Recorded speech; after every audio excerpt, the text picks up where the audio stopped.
परदेसी प्यास बुझी मेरी अखियाँ रंगीली होगी रात मगन मैं नाचूंगी आए हैं तो जीना ही पड़ेगा जीवन है। नमस्कार दोस्तों, मेरे चैनल फिल्मी पुराने दिन पर आप सबका स्वागत है। हिंदी सिनेमा की महान अदाकारा नरगिस की दर्दनाक मौत से आप वाकिफ नहीं होंगे। चलिए आज हम आपको उनसे रिलेटेड कुछ रोचक बातों के साथ उनके अंत की जानकारी देते हैं। फिल्म मदर इंडिया की बात आती है तो नरगिस का चेहरा खुद ब खुद आंखों के सामने आ जाता है। 40 और 50 के दौर की इस खूबसूरत अदाकारा का जन्म 1 जून 1929 को कोलकाता में हुआ था। नरगिस का असली नाम तो कम ही लोग जानते होंगे। नरगिस के बारे में बताने से पहले उनके पिताजी के बारे में बताना चाहूंगा। उनके पिता मोहन चंद ब्राह्मण थे, मगर वह इस्लाम अपनाकर अब्दुल राशिद हो गए थे। वो अपनी बेटी को तेजस्वी कहकर पुकारा करते थे। वहीं माँ जद्दनबाई ने उनका नाम फातिमा रखा था। सिनेमा में आने के बाद उन्होंने अपना नाम नरगिस रख लिया। नरगिस की माँ जद्दनबाई हिंदी सिनेमा की मशहूर हस्ती हुआ करती थी। वो फिल्में प्रोड्यूस करती और एक्टिंग भी किया करती थी। माँ को देखकर ही नरगिस ने 6 साल की उम्र से अभिनय करना शुरू कर दिया था। नरगिस तलाश ए हक मूवी में बाल कलाकार के रूप में नजर आई थी। बचपन से ही वह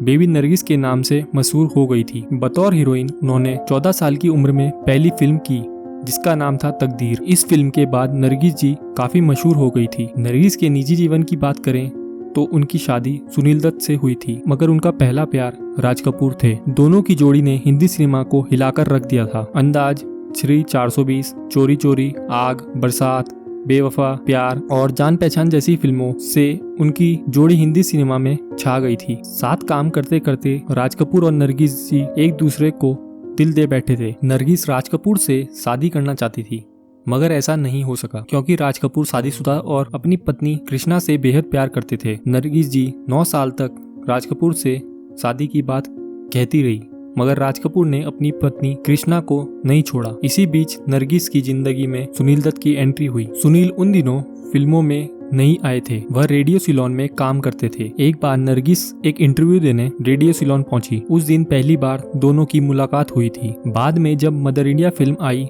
तो सुनील को नरगिस जी के साथ काम करने का मौका मिला। एक किस्सा ये भी मशहूर है कि फिल्म मदर इंडिया में सुनील दत्त का रोल दिलीप कुमार साहब को मिलने वाला था, लेकिन दिलीप कुमार ने यह कहकर मना कर दिया कि ऐसा कैसे हो सकता है कि मैं नरगिस को पूरी फिल्म में माँ कहकर पुकारता रहूं, वो तो मेरी हीरोइन है। महबूब साहब ने ये सजेशन भी दिया था, आप डबल रोल कर ले, पिता का भी और बेटे का भी, पर फिर भी दिलीप साहब ने मना कर दिया और इस तरह सुनील दत्त को ये फिल्म मिल गई। कौन जानता था कि मदर इंडिया का बिरजू नरगिस जी से शादी कर लेगा। एक बार की बात है, सेट पर आग लग गई थी और नरगिस जी वहां फंस गई थी। उनको बचाने कोई नहीं आया, लेकिन सुनील दत्त ने अपनी जान पर खेलकर नरगिस की जिंदगी बचाई थी। उसी दिन से नरगिस जी राज कपूर को भूल गई और सुनील दत्त को चाहने लगी। साल 1958 को दोनों ने शादी भी कर ली। उनके 3 बच्चे हुए, संजय दत्त, नर्मदा दत्त और प्रिया दत्त। संजय दत्त एक बहुत ही अच्छे एक्टर हैं। प्रिया दत्त अपने पिता की तरह पॉलिटिशियन है और बहन नर्मदा दत्त की शादी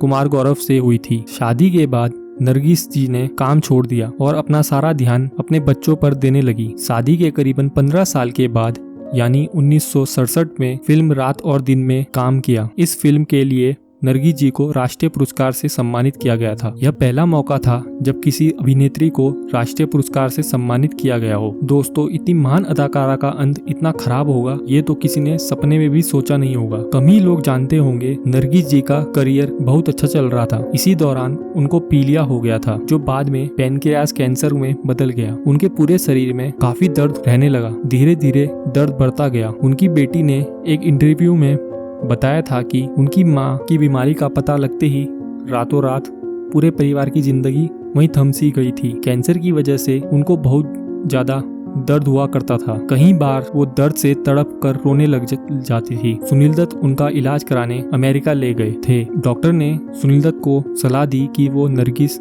जी का लाइफ सपोर्ट सिस्टम निकाल दें, लेकिन सुनील दत्त ने ऐसा करने से मना कर दिया। हालांकि बाद में सर्जरी कर पैनक्रियास कैंसर को रिमूव कर दिया गया था। कई दिन बाद उनको होश आया था, मगर कुछ 24 घंटे के अंदर ही वह कोमा में चली गई और 4 महीने तक वह कोमा में रही। उस दौरान सुनील दत्त ही उनके सारे काम करते थे। वह अकेले में रोते थे मगर किसी से कुछ भी नहीं कहते थे। एक टाइम ऐसा भी आया जब सुनील दत्त को नरगिस जी के इलाज के लिए पैसे तक उधार लेने पड़े, मगर फिर एक जादू सा हुआ और वो ठीक होके वापस आ गई। अमेरिका से वापस मुंबई आए तो नरगिस जी अपना चेहरा देखकर रो पड़ी थी। उनके बाल पूरी तरह से झड़ गए थे, चेहरे पर झुर्रियां पड़ गई थी और पूरा शरीर खराब हो गया था। वह परिवार वालों से कह रही थी कि यह मैं नहीं कोई और है। वह कैंसर के दर्द और डर की वजह से कोमा में चली गई थी। नरगिस जी की एक इच्छा थी जो अधूरी रह गई और वो इच्छा ये थी, वो अपने बेटे संजय दत्त को फिल्म के पर्दे पे देखना चाहती थी और संजय की पहली फिल्म रॉकी के प्रीमियर पर वो जरूर जाएं। नरगिस जी ने ये कहा था कि